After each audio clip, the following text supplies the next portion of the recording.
So we've gone through irrigation, we've gone through debridement. What do you guys think is the next step? Go ahead, Ruth. Dress the wound. So we've irrigated, we've debrided, now we need to treat and dress, okay? So in the steps I just showed you, let's say we had Santal ordered for this wound. I would irrigate, that's one level to reduce that bioburden.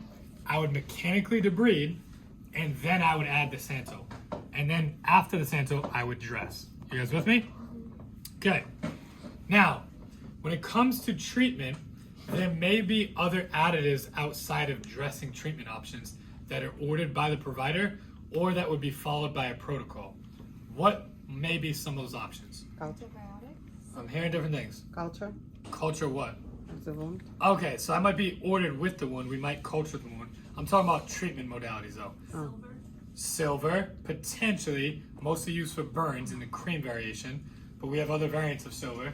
Antibiotics? Antibiotics would be one, so maybe a topical antibiotic. Anyone else? No? Steroid? Okay, so steroids, so for topical use, right into granular tissue, you're never gonna see, Oh. right? But hang on, what did you say? Skin graft? So skin grafting would be a part of a procedure, and we would have to really manage that very particularly. Go ahead. Honey. Yeah, that's what I was looking for. I was gonna give you guys a hint, say think more natural. Honey-based products are really good, okay? So, outside of honey, there are other types of products that we may use. So Ruth had mentioned one, which was Dakin solution, or she described it, okay? So some of these solutions, Dakin's in particular is a 1-to-4 bleach-based ratio. So it's 1/4 of a bleach natural solution. We'd use that as an irrigant to clean out like a fumigating wound, or in that case, she said it was a cancerous wound, very common use. We would use it in particular with certain bacteria, such as Pseudomonas, okay? You would use that. We might also see an acetic acid wash as well, a vinegar-based wash to clean out bacteria, okay?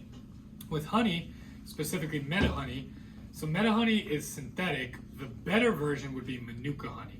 So Manuka honey is not necessarily something you'd eat. Manuka honey is specifically designed, and in some of its natural variants, with much less of a glucose index or a glycemic index, specific to the wound itself, as it's based on the principles of being bactericidal, okay? So there's some key terms that we won't necessarily get into today, but I'll just throw them at you. Bacteriostatic, okay? Antimicrobial, and bactericidal.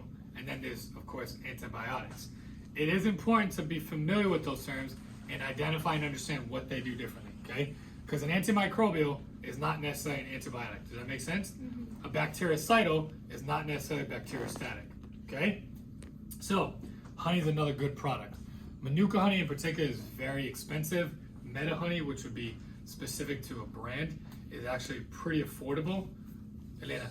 Oh, sorry, I didn't mean to interrupt you. It's okay. For Manuka honey, would that be like something within your scope of practice, or do you need to order from the provider to So use it everything for- we've covered, we need an order.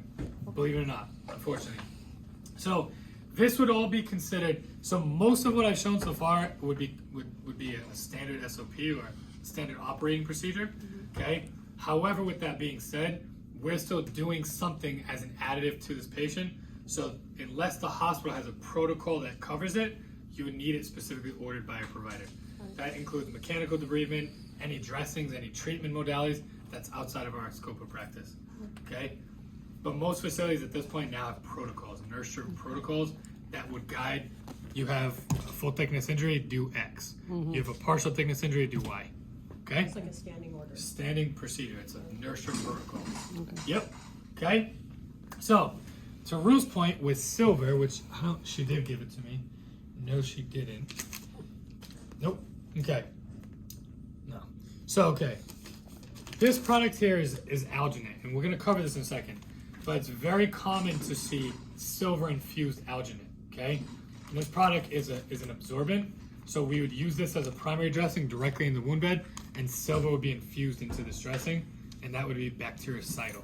Oh, that's what I was gonna ask. I thought silver was antimicrobial, but. So it's actually both. Oh, okay. Yep, so it's going to reduce the microbial content, but through a bactericidal perspective. Yep, okay? So I thought she gave it to me, but she didn't. Okay, So now when we treat, that's already what we just discussed. You have to begin by asking yourself one question. That one question is based upon your assessment. So somebody guide me there, because we covered it on Tuesday, and I had it on the side of other aspects to document. What do we need to ask ourselves? Do you want to take a picture? So definitely photograph the wound for documentation purposes. That's going to be policy specific and organization specific. What I'm asking right now is, how are we going to know what products to use in order to dress? So one key question. Description of a wound. Keep going. So, and I should say, outside of it being potentially infectious or not, one key aspect. Come on. Check the medical, the order? No. Think about that slide on 2 that I covered. It was other aspects of documentation. And then there was a question on the post test that described a type of blank, and we described it in 3 different ways. And the answer it described how the patient's wound was. Healing? Is it the period? No. Keep going. Secreting stuff? Which would be also known as exudate. Exudate. How much exudate do we have? Is it dry or is it wet? That's a key question, okay? That is going to guide the rest of what we do in terms of dressing, okay? So, how the hell did she forget? What? Oh, that's what you're getting. Okay, so, damn, I don't have, Jacob, you see where the laptop is? Open the bottom drawer and see what's, there might be a bag in there of other stolen goods. Bottom drawer, might be on the other side.